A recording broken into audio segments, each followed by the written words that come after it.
Hello and welcome to another episode of The Distinguished Geek. So, last year, Atlas Comics were conquering the newsstands.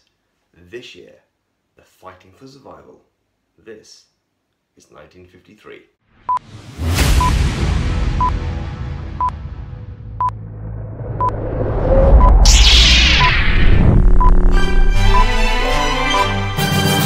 The 1950s were moving on and Atlas Comics were doing what they do best, adapting and dominating the current trends. Currently, it's the shock horror genre.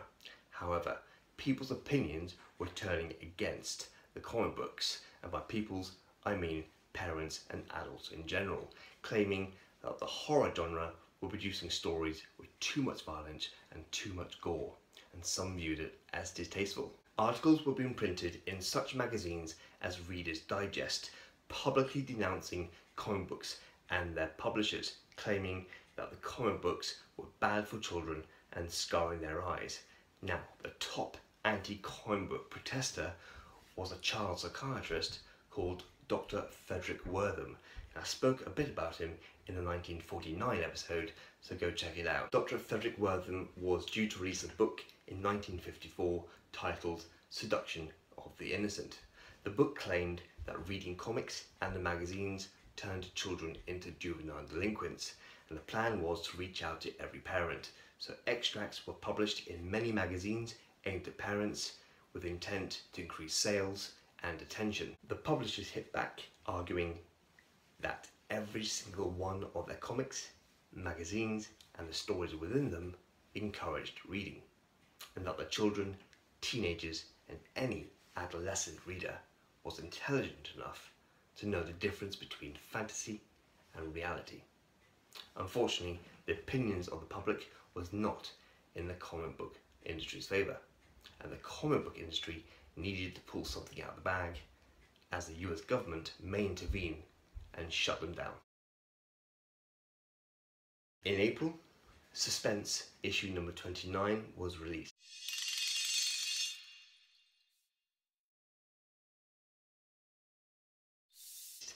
With the recent threat from Dr. Frederick Wortham, Stan Lee, and the help of artist Joe Manley, they parodied Dr. Wortham in a 4-page story titled The Raving Maniac.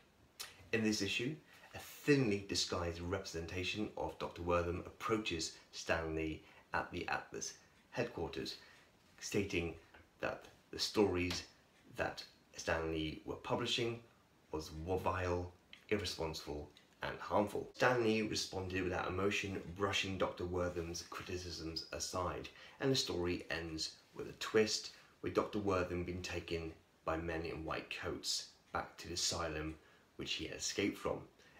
An ending I assumed the Atlas Comics wished would have happened in reality. Unfortunately, this issue did nothing to change the minds of the public or the direction the genre was heading. In May, Man Comics issue number 26 was released. Now, with the ever-growing opinions on the horror genre, the heat was on to find a more socially and public accepting genre to publish. Atlas wasn't going to cancel the crime and horror genre completely, but to look for other genres to publish and make a profit on, and move the attention away from the anger-fueling horror series. The answer came with the end of the Korean War. With signs showing of sales dropping on war comics, Atlas discontinued this line and it was transitioned into Man Comics, Bob Brandt and the Troubleshooters.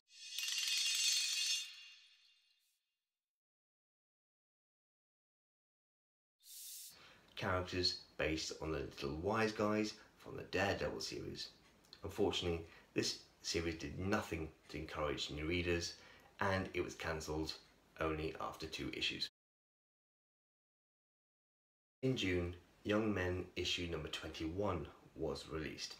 With the Korean War coming to an end, readers of the Young Men on the Battlefield was in decline, so Atlas changed the subject to keep it successful, and the comic was retitled back to the original name, Young Men.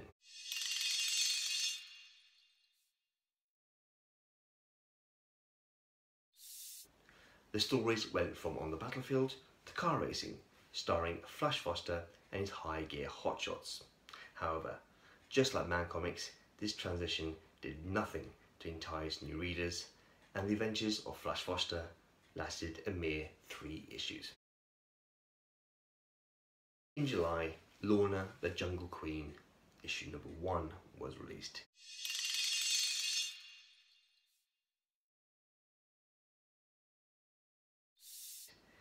Now, Jungle Girls were always successful with readers, and Atlas released Lorna the Jungle Queen to adventure around the jungle in her fur attire, which easily drew the attention of their teenage readers.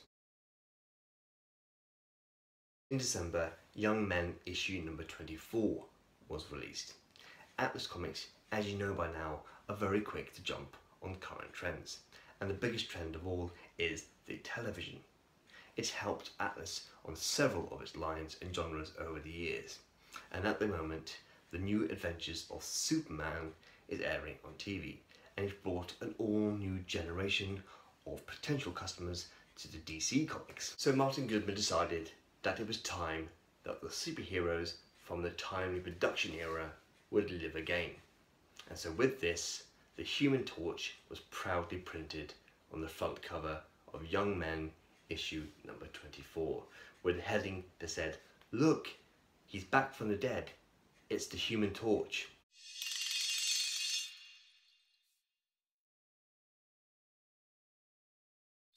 In this issue, it explained the disappearance and where the superheroes have been for the last 5 years. So the Human Torch was overpowered by criminals and was imprisoned on an atomic testing range. The Submariner returned back to the Antarctica, tired of being around humans, and Captain America retired and became a schoolteacher after the Nazis were defeated. But now they're back, and to kick some ass. So last week's question was, what did Kirsch Beverages first to do in 1952? And the answer is, they sold a ginger ale as the first no-calorie beverage. Unfortunately, no one got the answer right, so no name to be featured this week. It was a bit of a hard question. So this week's question is, in 1953, it was the first appearance of which secret agent? If you'd like to leave the answer in the comments below, and I'll feature your name in next week's episode.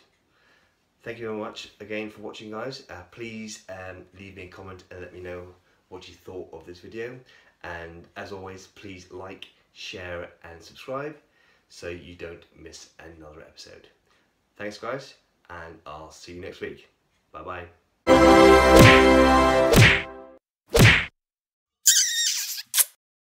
The